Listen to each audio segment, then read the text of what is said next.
तो आप सभी का हमारे इस चैनल में स्वागतम स्वागतम स्वागतम। तो हमारी जो यह आज की स्टोरी होने वाली है वह the tales of a shining sword पे है। और इस स्टोरी की एक छोटी सी डिस्क्रिप्शन में देना चाहूँ तो वह यह है कि इस वर्ल्ड में एक योकाई एरिया है जहाँ पे सबसे पावरफुल एक यूनहो नाम का 9 टेल डीमन फॉक्स रहता है, जो कि एक महिला से प्यार कर बैठता है और उस महिला के मर जाने के बाद वह उस यूकाई एरिया में तबाही मचा देता है, वहाँ के सभी डीमंस को मारना चालू कर देता है। और ऐसा करते हुए देखकर उससे बुद्धा मिलते हैं और उसे एक मॉर्टल जिंदगी जीने का मौका देते हैं, यानी कि इंसानी बॉडी में रिकारनेट करने का। और हमारा हीरो जब वह इंसानी बॉडी में रिकारनेट होता है तो वह मार्शल आर्ट्स के बारे में जानता है और वह समझता है कि मार्शल आर्ट बहुत ही आसान चीज़ है। और वहाँ पे वह तरह तरह के स्वॉर्ड स्किल्स को सीखना चालू करता है और अपने पावर्स को बढ़ाता है और एक नई जिंदगी को जीता है। इसी पर आधारित यह कहानी है। तो हमारी कहानी की शुरुआत एक घने जंगल से होती है, जो कि योकाई वर्ल्ड का एक एरिया है जहाँ पर हमारा मेन कैरेक्टर यूनहो, जिसका नाम है, वह रहता है।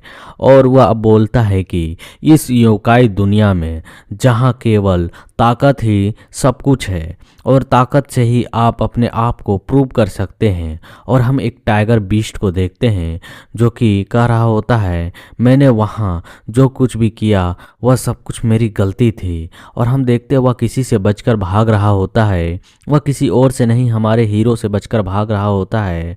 और हमारा हीरो कहता है, क्योंकि मैंने अपने जन्म के बाद से ही महान योकाई बना रहा हूँ और इन योकाइयों के बीच सबसे ताकतवर रहा हूँ। हम देखते वह टाइगर बीस्ट पीछे की ओर पलटकर देखता है, कहता है अपने मन में कि मैंने मानव क्षेत्र में एक माउंटेन पर अपना स्वामित्व हासिल कर कर रखा, अपना कब्जा कर कर रखा, लेकिन ना जाने यह कहाँ से आ गया है।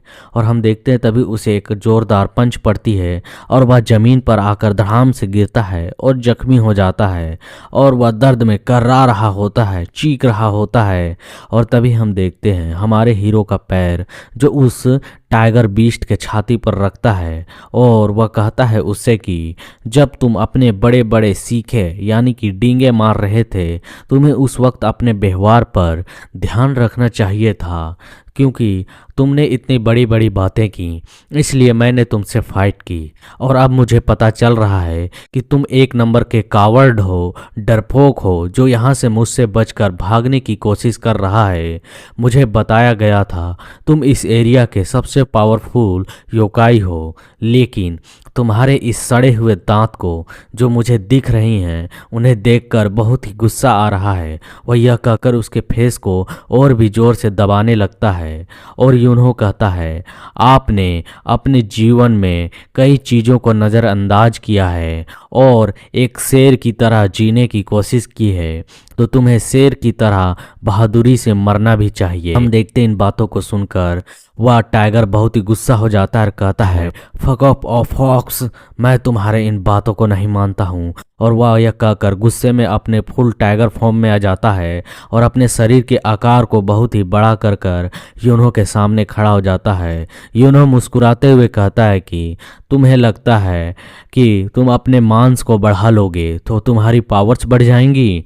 और यह कहकर यूनहो अपने थंडर पंच को लेकर उस टाइगर के मुंह पर दे मारता है। हम देखते उस थंडर पंच के पड़ते ही उस टाइगर का पूरा ऊपर का हिस्सा चिथड़े चिथड़े में बट जाता है और यूनहो वहाँ खड़ा होता है शांति से और उसके ऊपर खून के छींटे पड़ रहे होते हैं। और वह कहता है, मैं फॉक्स मास्टर यूनहो हूँ, इस वर्ल्ड का किंग। और हम देखते हैं उसे एक एरिया पर जाकर बैठते हुए और वह कहता है, मैं इन फॉक्स योकाइयों का मुखिया हूँ, इनका लीडर हूँ। दरअसल मेरा यहाँ का किंग बनने का कोई इरादा भी नहीं था। और वह आलस लेते हुए बताता है कि अपनी ताकत की वजह से मैंने लगभग 500 वर्षों तक इन योकाइयों से फाइट किया है जो कि फोक्स योकाइयों को परेशान किया करते थे। मैंने जब से उस ड्रैगन को हराया है जो कि यहाँ पर सबसे पावरफुल था, उसके बाद से ही इस पद को मेरे सर पर रख दिया गया है। मैं राजा बन गया। और हम देखते हुए सोते हुए कहता है मुझे नींद आ रही है। और वह बताता है लेकिन राजा बनने के बाद मुझे इतनी सारी चीज़ों पर ध्यान देना पड़ रहा है। और हम देखते उसके सामने एक बंदे को खड़ा हुआ। योकाई यूनहो बहुत ही आलस लेते हुए उसके सामने खड़ा होता है और कहता है आखिरकार तुम कौन हो। और हम देखते हैं उसके सामने एक अजीब से दाढ़ी वाले बंदे को जो कहता है मैं धर्मा हूँ, मानव क्षेत्र का एक बुद्ध। मैं तुमसे यहाँ पर लड़ने आया हूँ। तुम्हारे लुच्चे लफंगे फॉक्स योकाइयों ने हमारे इंसानी दुनिया को बहुत ही नुकसान पहुंचाया है। यह सुनने के बाद यूनहो के पीछे उसका एक 5 टेल ब्लैक फॉक्स उसका वो बताता है कि यहाँ की दुनिया के जो सीमाएं हैं वह निश्चित नहीं है। तो कुछ फॉक्स उस इंसानी एरिया पर जा गए थे और उन्होंने कुछ तबाही मचाई है। और यह जो बंदा है इसने वहाँ पे कई फॉक्स को मार डाला है और वह उस छड़ी के मदद से और वह उसे मार्शल आर्ट कहकर पुकारता है।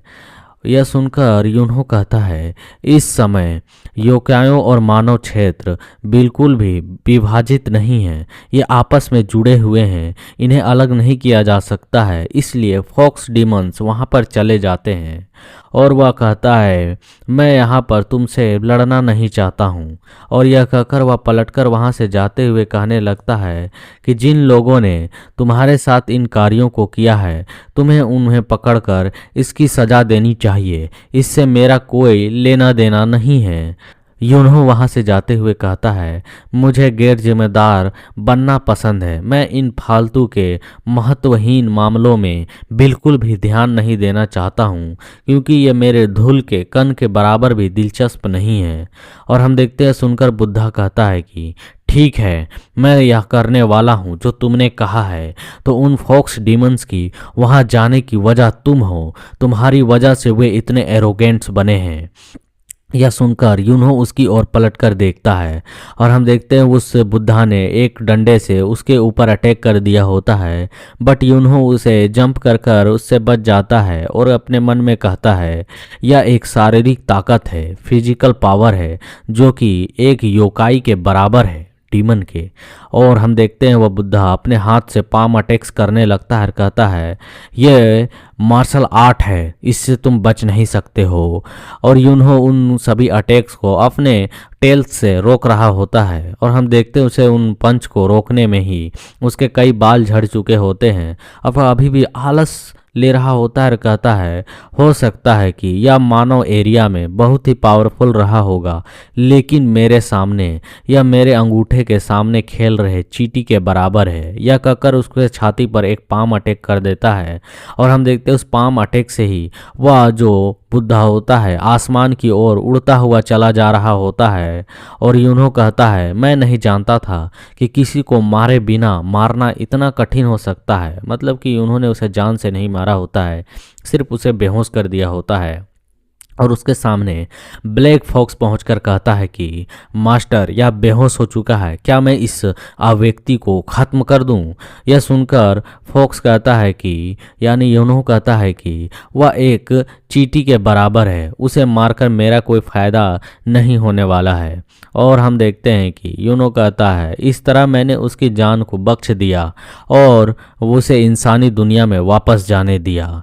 लेकिन वह मूर्ख बेवकूफ़ बुद्धा फिर 15 दिन के अंदर वह एक और व्यक्ति के साथ दोबारा यहाँ पर पहुँच आया और वह कहने लगा तुम पापी दुष्ट फॉक्स, आज मैं तुम्हें ख़त्म कर दूंगा। और हम देखते हैं एक और मार्शल आर्ट को जो उस बुद्धा के आगे खड़ा होता है और वह बंदा कह रहा होता है इन और यांग समस्या हैं और इनकी एनर्जी से प्रहार किया जा सकता है।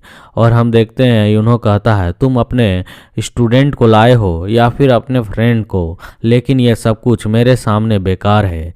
मार्शल आर्ट्स मेरे लिए कुछ भी नहीं विचार रखते हैं। और हम देखते हुए दोनों ही हमला कर रहे होते हैं, बट यूनो बिल्कुल शांत तरीके से बीच में खड़ा होता है और अपने टेल से उन्हें रोक रहा होता है। और इन्हों फिर सोचते हुए कहता है, अगर मैंने उनकी जान बचा दी दोबारा तो ये वापस से इंसानी वर्ल्ड में जाएंगे और कुछ लोगों को लेकर वापस आ जाएंगे। यह कुछ ऐसा है जिसे मैं दोबारा होने नहीं दे सकता हूँ।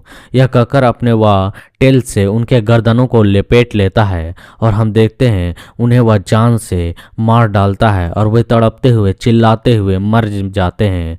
और उन्हें ज़मीन पर पटक देता है और कहता है, इसलिए आपको अपने विरोधियों को पहले जांच लेना चाहिए कि आप उसके बराबर हैं या नहीं। यह कहकर यूनो वापस पलटकर जाने लगता है, बट उसी वक्त उसे आवाज़ आती है कि बड़े भाई, बड़े भाई। यह सुनकर यूनो पीछे की ओर पलटकर देखता है और कहता है, आखिर ये क्या है। और हम देखते हैं उस नए मार्शल आर्टिस्ट के सामने एक लड़की बैठकर रो रही होती है और कहती है, बड़े भाई तुम ऐसे मारे नहीं जा सकते हो, तुम्हारे बिना मैं अकेला कैसे जीऊंगी। और उसे देखकर यूनो कहता है, मेरा मन और मेरा खून उस लड़की को देखकर बिल्कुल ठंडा हो गया। और हम देखते हैं वह लड़की बहुत ही ज़ोर ज़ोर से रो रही होती है और कह रही होती है, बड़े भाई नहीं नहीं। और इन्हों उसे देखकर बिल्कुल हैरान हो जाता है और वह कहता है, उस लड़की की आंखों में आ रहे आंसुओं को देखकर मुझे थोड़ी सी तकलीफ़ हो रही है।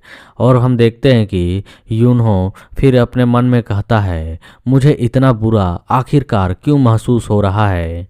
और वह लड़की उन दोनों को वहाँ पर समाधि बना देती है और उनके सामने बैठकर रो रही होती है। और एक सप्ताह इसी तरह से बीत जाता है और वह लड़की वहाँ पर बिना कुछ खाए पिए बैठे रो रही होती है। यह देखकर यूनहो कहता है कि तुम्हें पता चला कि वह इंसानी वर्ल्ड में आखिरकार वापस क्यों नहीं जा रही है।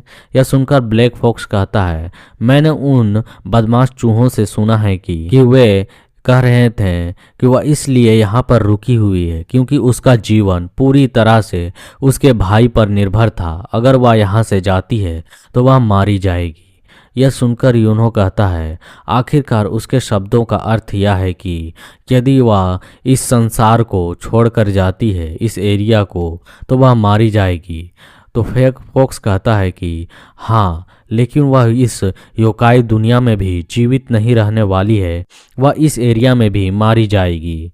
यूनो फिर सोचते हुए अपने मन में कहता है, शायद उसके लिए खाना खाने से पहले ही वह मारी जाएगी, मतलब कि उस वर्ल्ड में जाने से पहले ही भूखी मारे जाएगी।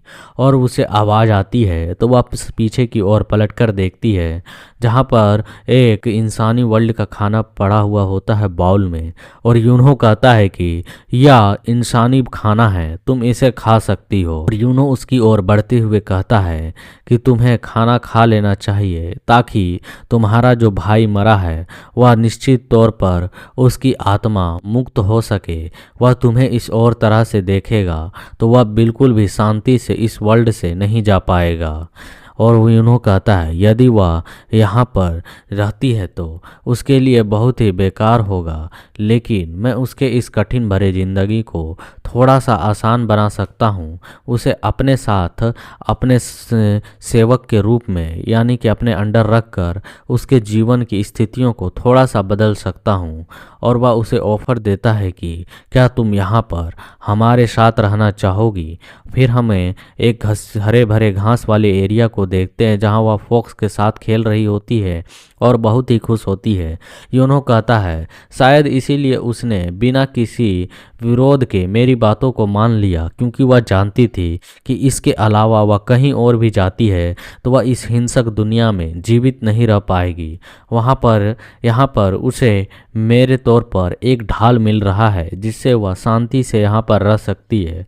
और हम उसे देखते हैं वह खेल रही होती है और यूनो कहता है, लेकिन मुझे उसे इस तरीके से देखकर बहुत ही शांति और अच्छा महसूस होता है जो कि कभी भी मुझे इस यूकाई वर्ल्ड में महसूस नहीं हुआ है, और मैं इस जीवन से काफ़ी खुश हूँ। फिर हम अचानक यूनो को देखते हैं जो कुछ देखकर बहुत ही घबरा चुका होता है और गुस्से में भी होता है, और उसे आग बबूला हो रहा होता है। और हम देखते हैं उस लड़की को किसी ने मारकर उस एक पेड़ पर लटका दिया होता है, और दूर से दिखाया जाता है कि उसके सीने पर, उसके घुटनों पर कई तरह के भाले घुसाए गए होते हैं, और उसे वहां पर लटका कर नीचे की ओर आग लगा दिया गया होता है। यह देखकर यूनो गुस्से में तड़प रहा होता है